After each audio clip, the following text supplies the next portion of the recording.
नमस्कार, मैं युक्ति और आप देख रहे हैं सोशल मीडिया टाइम्स।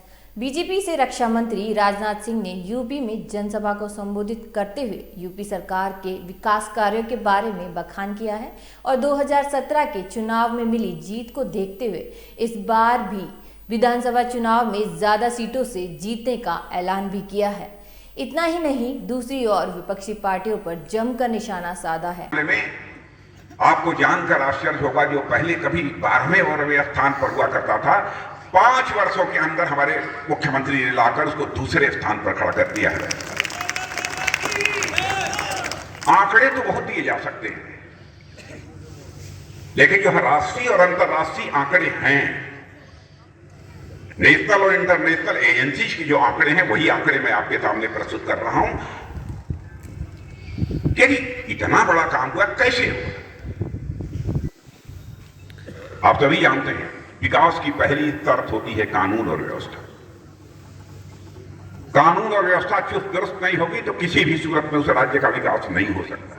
रोजगार की बात कर रहे हैं, समाजवादी पार्टी के नेता कह रहे हैं कि रोजगार नहीं मिला। मैं समाजवादी पार्टी के लोगों से पूछना चाहता हूं, उनके समय रोजगार के कितने अवसर सृजित हुए थे। मैं दावे के साथ कह सकता हूं, यहां पर 2017 में भारतीय जनता पार्टी की सरकार बनने के बाद कोई तुलना कर ले, आज तक के इतिहास में इतने रोजगार के अवसर सृजित नहीं हुए हैं जितने कि हमारी 2017 में योगी जी के नेतृत्व में सरकार आने के बाद रोजगार के अवसर कभी नहीं नाराज हो सकता। जाट समुदाय में पूरी तरह से आश्वस्त हूँ, क्योंकि मैं बहुत ही नजदीक हूँ और दिली रूप से उनके प्रति मैं जुड़ा हुआ हूँ।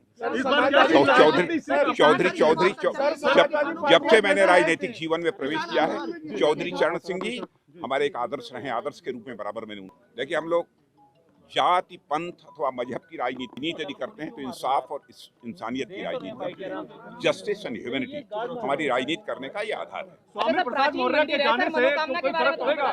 स्वामी प्रसाद मौर्य के जाने से किसी के जाने से कोई प्रभाव नहीं पड़ने वाला है, आप निश्चिंत रहिए। भारतीय जनता पार्टी के प्रति जन सामान्य में एक भरोसा है, विश्वास है। पिछले 7.5 वर्षों में जिस तरीके से हमारे प्रधानमंत्री मोदी जी ने भारत की प्रतिष्ठा को अंतर्राष्ट्रीय जगत में बढ़ाया है, उसकी सर्वत्र भूरी भूरी प्रशंसा हो रही है। पर उत्तर प्रदेश में योगी आदित्यनाथ जी ने जिस तरीके से कानून और व्यवस्था की स्थिति को चुस्त दुरुस्त बनाने में कामयाबी हासिल की है, वह भी अपने में अभूतपूर्व है। यदि हम उत्तर प्रदेश का विकास करना चाहते हैं तो उसकी पहली शर्त है विकास की कि कानून और व्यवस्था की स्थिति बेहतर होनी चाहिए। और इस कानून और व्यवस्था के फ्रंट पर एक बड़ी कामयाबी हम लोगों ने हासिल की है। देखिए, नंबर ऑफ सीट्स के बारे में मैं नहीं बताऊंगा, इतना ही मैं कहना चाहता हूं कि पिछली बार जितनी सीटों पर हमको विजय प्राप्त हुई थी, उससे अधिक सीटों पर विजय प्राप्त होगी। की ओर से सबसे बड़ा मुद्दा इस बार क्या है चुनाव में? सबसे बड़ा मुद्दा हमारे उत्तर प्रदेश का विकास होना चाहिए। मैं तो प्रदेश की जनता से यह कहूंगा कि हर बार जब भी चुनाव का समय आता है अपने फैसले देते हैं, लेकिन इस बार उत्तर प्रदेश का भाग्य उत्तर प्रदेश की जनता को लिखना है। आकलन आप लोग कर सकते हैं, अब उसका आकलन मैं नहीं करूंगा, लेकिन मैं कह सकता हूं कि इस उत्तर प्रदेश का किसान हमसे दूर नहीं है। मैं भी गांव का रहने वाला हूं, मैं भी किसान का बेटा हूं। उत्तर प्रदेश का मुख्यमंत्री रहते हुए और चौधरी चरण सिंह के जन्म दिन को आने से कोई प्रभाव नहीं पड़ने वाला है, आप निश्चिंत रहिए। भारतीय जनता पार्टी के प्रति जन सामान्य में एक भरोसा है, विश्वास है। पिछले 7.5 वर्षों में जिस तरीके से हमारे प्रधानमंत्री मोदी जी ने भारत की प्रतिष्ठा को अंतर्राष्ट्रीय जगत में बढ़ाया है, उसकी सर्वत्र भूरी भूरी प्रशंसा हो रही है। और यहाँ पर उत्तर प्रदेश में योगी आदित्यनाथ जी ने जिस तरीके से कानून और व्यवस्था की स्थिति को चुस्त दुरुस्त बनाने में कामयाबी हासिल की है, वह भी अपने में अभूतपूर्व है।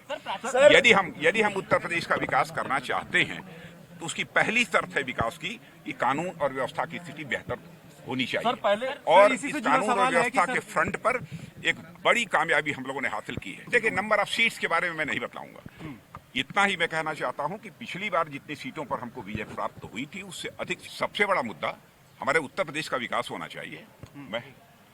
मैं तो प्रदेश की जनता से यह कहूंगा कि हर बार जब भी चुनाव का समय आता है अपने फैसले देते हैं, लेकिन इस बार उत्तर प्रदेश का भाग्य उत्तर प्रदेश की जनता को लिखना है। अब इसका आकलन आप लोग कर सकते हैं, अब उसका आकलन मैं नहीं करूंगा, लेकिन मैं कह सकता हूं कि इस उत्तर प्रदेश का किसान हमसे दूर नहीं है।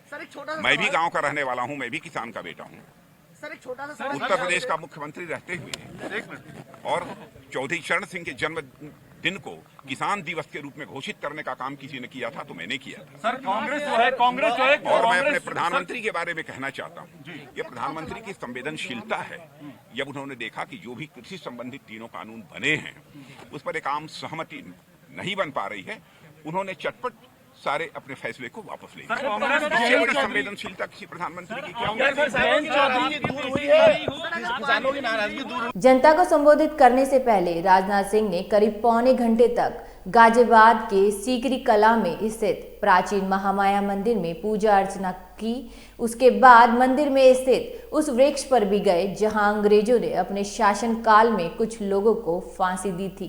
मंदिर की मान्यता सैकड़ों साल पुरानी है। फिलहाल के लिए इतना ही। आगे की तमाम अपडेट्स और खबरों के लिए बने रहिए हमारे साथ और देखते रहिए सोशल मीडिया टाइम्स।